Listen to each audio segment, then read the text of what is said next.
Bonjour à toutes et à tous, nous sommes le lundi 26 août et je suis toute contente de revenir parce que j'avais très hâte de vous parler de deux lectures que j'ai faites tout récemment et en plus deux lectures récentes dans le sens date de publication.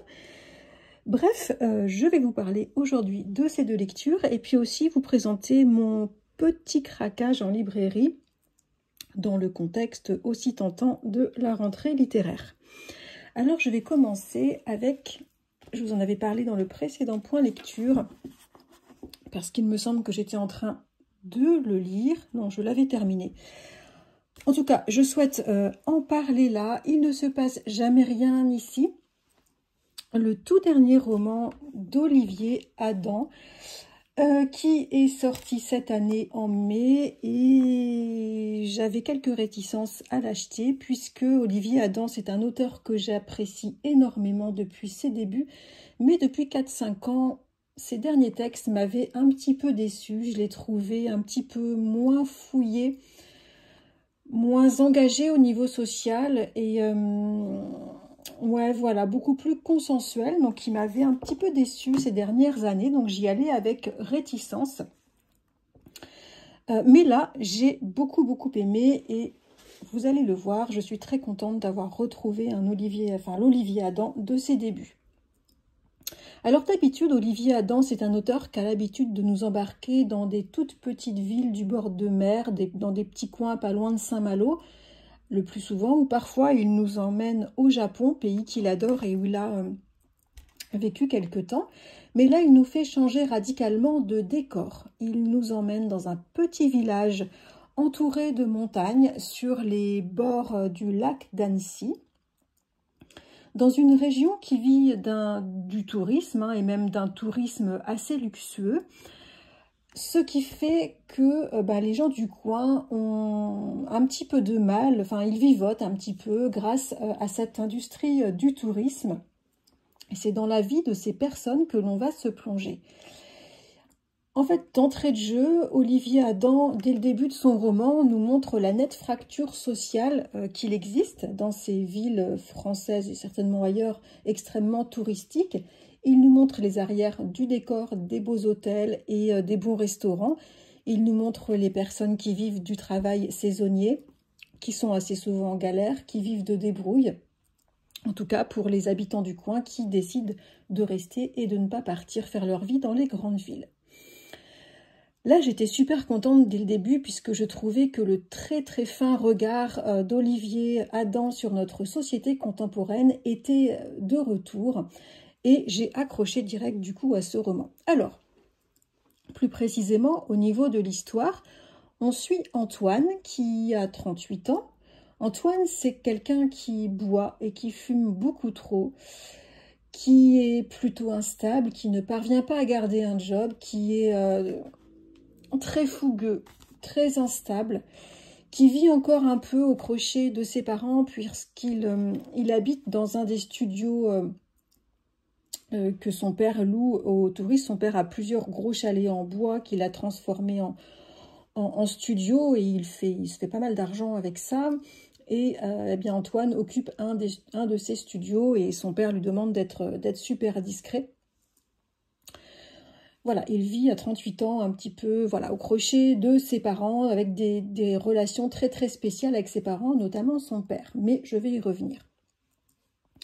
Alors Antoine, il bosse un peu de temps en temps pour un copain qui est brocanteur. Il l'aide à vider des maisons, à revendre des articles ou à restaurer des articles, mais pas régulièrement. Il a un fils de 4-5 ans, mais il est séparé de la maman. Son père est conseiller municipal. Son père le méprise. Il a également un frère chirurgien très très imbu de lui-même et qui également, on le sait dès le début, méprise Antoine, méprise son frère. Il a une sœur qu'il adore, une sœur qui tient un petit hôtel dans la ville et qui est mariée, qui a une fille autiste. Antoine adore sa nièce.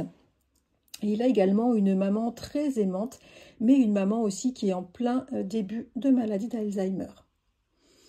Alors Antoine, il adore son fils et depuis peu, il a le droit de le voir chaque mercredi. Donc ça le rend heureux, mais malgré tout, il reste quand même assez paumé, malgré cette petite victoire d'avoir pu revoir son fils. Il vit un peu toujours, on va dire, comme il donne cette impression de vivre comme un adolescent. Il a un petit casier judiciaire qui est en lien avec ses addictions et puis aussi des bêtises de jeunesse. Et surtout, Antoine, c'est un personnage extrêmement fragile. Au niveau de l'histoire, nous sommes en octobre, les touristes sont partis. Antoine, il passe une très bonne soirée au Café des Sports, qui est le bar de la ville où se retrouvent le soir les habitants un peu fêtards. Et lors de cette soirée au Café des Sports, il y a Fanny, comme assez souvent. Fanny qui est également une femme de son âge et qui a choisi de rester dans le coin, de faire sa vie dans le coin. Fanny, il faut savoir que c'est son amie d'enfance, souvent également qui a été sa petite amie. Ils ont été très souvent amants, mais entre eux, c'est bien trop destructeur. Donc, ils préfèrent rester amis et ils sont très très unis pour la vie. Ce soir-là, dans la soirée, il y a pas mal de monde. Et puis, il y a un gars qu'on appelle Sushiman parce qu'il tient le resto de sushi avec... un gars du coin qui tient le resto de sushi avec sa femme japonaise. Ce soir-là, Sushiman, il a beaucoup bu également. Et il colle un peu trop Fanny. Et Fanny va demander à Antoine de la raccompagner parce qu'elle ne le sent pas trop, Sushiman, ce soir-là. Antoine la raccompagne, ils ont trop bu comme d'habitude, ils marchent dans la nuit, ils discutent, ils rigolent. Et Antoine attend que Fanny ait passé sa porte et il rentre chez lui, bien alcoolisé. Et le lendemain, toute la ville apprend que Fanny a été assassinée durant la nuit. Alors évidemment, c'est vers Antoine, le paumé, l'instable, qui a un passif très sulfureux avec Fanny, que tous les regards de la police et du village vont se tourner. Olivier Adam, il donne la parole à chacun des protagonistes de l'affaire et il nous offre du coup un roman qui est une vraie décortication très intéressante de ce petit microcosme amical et familial où sont enfouis bien des secrets, des violences, des traumatismes. Il nous montre un monde rempli de potins et de fantasmes qui, comme partout, font légion, mais de façon beaucoup plus condensée dans les petits bleds, en fait. On découvre la famille d'Antoine, qui est construite sur pas mal de faux-semblants. On découvre au fur et à mesure, bien sûr, Antoine, un personnage si attachant, ses proches, son ex, sa sœur, Fanny, la jeune femme assassinée, et puis aussi toute une ribambelle de personnages ordinaires, tous très complexes, très travaillés et très très vrais, très humains. À tour de rôle, tous ces personnages vont nous raconter leurs pensées, leur vie, ou bien ce qu'ils ont dit lors des interrogatoires. Ce roman, j'ai trouvé que c'était une superbe étude sociologique, mélangée avec un très très bon suspense, vraiment bien entretenu tout du long, parce que dès le début, on sait bien qu'Antoine, même si tout pointe vers lui, on sait bien que c'est un gars qui ferait pas de mal à une mouche et on veut à tout prix le sauver. de ses griffes qui semblent se resserrer autour de lui. J'en dis pas plus pour vous laisser la joie de découvrir ce roman noir, si vous en avez envie, si vous aimez Olivier Adam. En tout cas, moi, j'ai trouvé que c'était un excellent roman noir social. J'ai été ravie de retrouver l'Olivier Adam de ses débuts, et voire même en mieux, parce qu'au début, c'était vraiment des romans sociaux très travaillés et très engagés. Et là, on retrouve ça, mais en plus, il y a l'aspect thriller qui est clairement revendiqué et qui est vraiment mené haut la main. Donc, c'est une lecture que je recommande.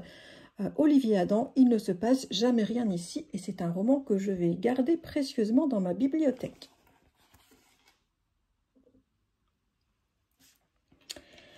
Alors, lors de mon dernier point lecture, mercredi dernier, je vous avais laissé en vous disant que l'après-midi même, j'allais aller en librairie pour me dégoter le dernier Amélie Nothomb qui venait tout juste, qui venait tout juste de sortir. Je l'ai acheté et je l'ai lu dans la foulée, en une après-midi et une soirée. Bon, Amélie Nothomb, hein, c'est toujours des romans très très courts, écrits très très gros.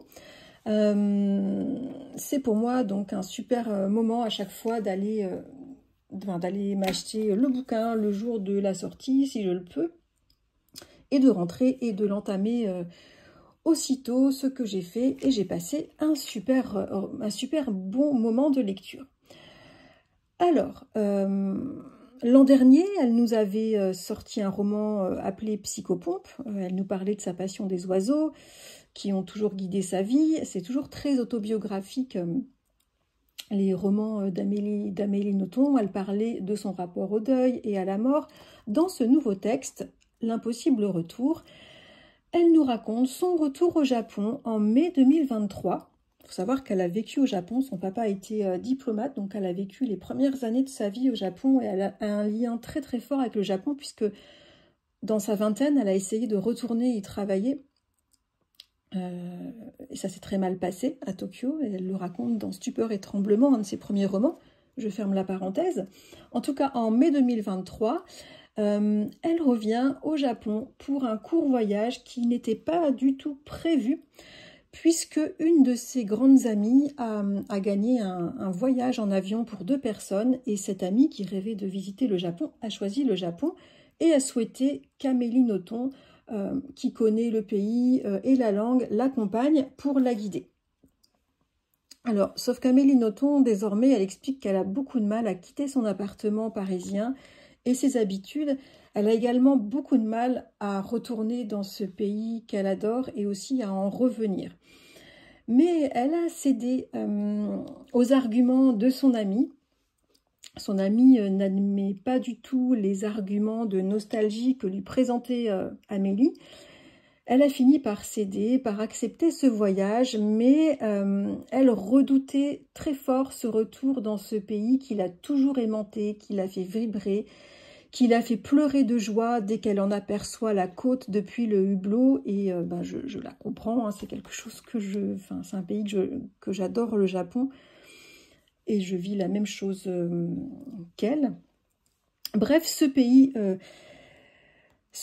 Amélie Nothomb l'adore et choisit d'y aller avec son amie. C'est un voyage assez court, 11 jours, et elle nous raconte cela avec beaucoup de joie et d'humour. Elle est toute joyeuse, en fait, de suivre les émotions de son amie qui découvre le Japon.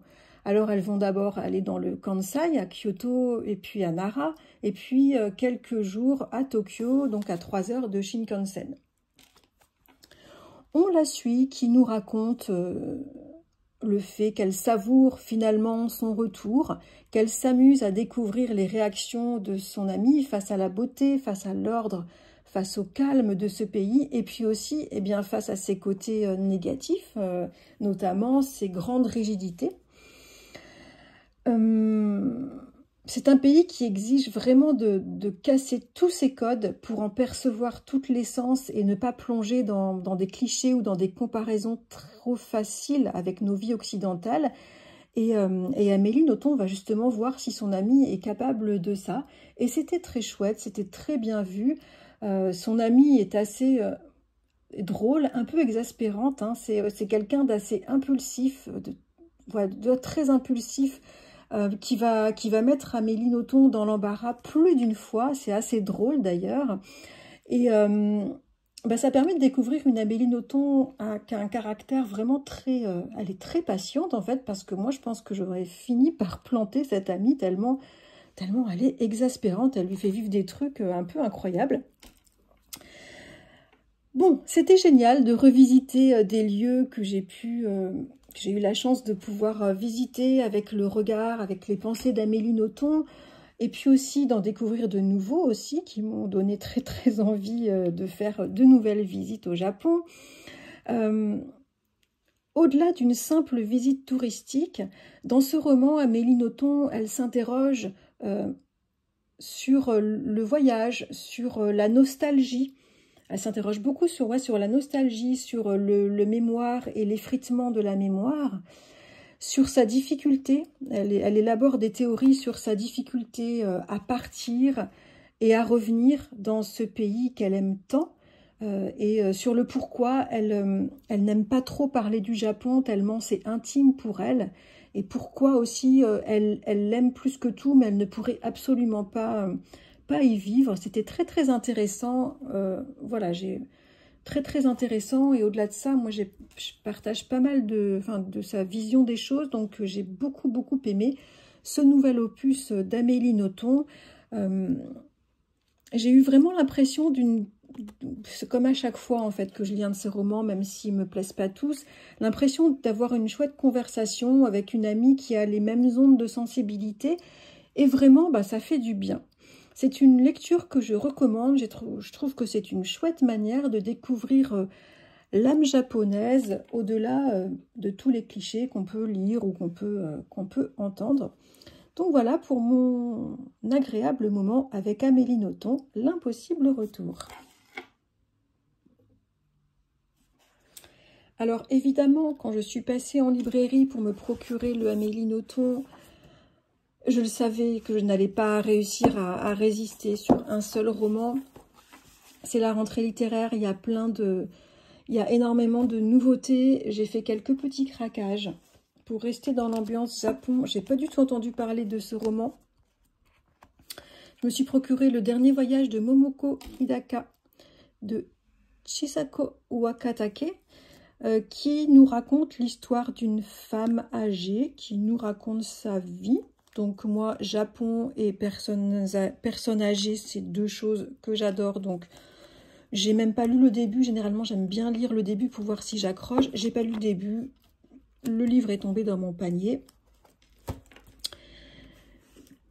J'ai acheté le nouveau roman d'Abel Quentin, Cabane, sans trop savoir de quoi il parle, puisque j'avais vraiment beaucoup aimé l'an passé son roman Le Voyant des Tempes. Voilà, je vais le lire très certainement, voilà, de très vite, juste après celui que je vais vous présenter, que je suis en train de lire. Je me suis procuré également, et ça j'en ai beaucoup entendu parler, je me suis clairement fait influencer, Carole Martinez, Dors ton sommeil de brute. On en entend beaucoup parler dans le cadre de cette rentrée littéraire. J'en suis à plus de la moitié. C'est un roman dystopique qui nous parle de contagion dans les rêves des enfants. Je n'en dis pas plus. J'aime bien. J'ai surtout hâte de voir la fin pour voir si j'aime vraiment bien. J'ai besoin d'explications sur certaines choses. En tout cas, c'est très bien écrit. L'univers est extrêmement bien ficelé. J'en dirai plus dans un prochain point lecture. Et bien voilà pour ce point lecture. Dites-moi si c'est quelque chose qui vous happe ou pas, la rentrée littéraire. Moi, je sais que j'aime bien. À chaque fois, je me garde toujours un petit budget pour m'acheter quelques livres à ce moment-là. Dites-moi si vous aimez ou pas Amélie Nothomb, et si vous connaissez ou pas, si vous aimez ou pas Olivier Adam. Et également, ça m'intéresse aussi beaucoup de savoir quelles sont vos lectures en ce moment, si vous passez de bons moments de lecture. Je vous attends en commentaire. Comme d'habitude, c'est toujours un très bon, un chouette moment pour moi de vous lire et d'échanger avec vous. C'est pour ça que j'ai créé cette chaîne. Et ben, je vous remercie justement d'être là et d'échanger avec moi en commentaire. Ça fait vraiment très très plaisir et ça me donne vraiment envie de continuer. Donc merci beaucoup. Je vous dis à très bientôt pour un prochain point lecture.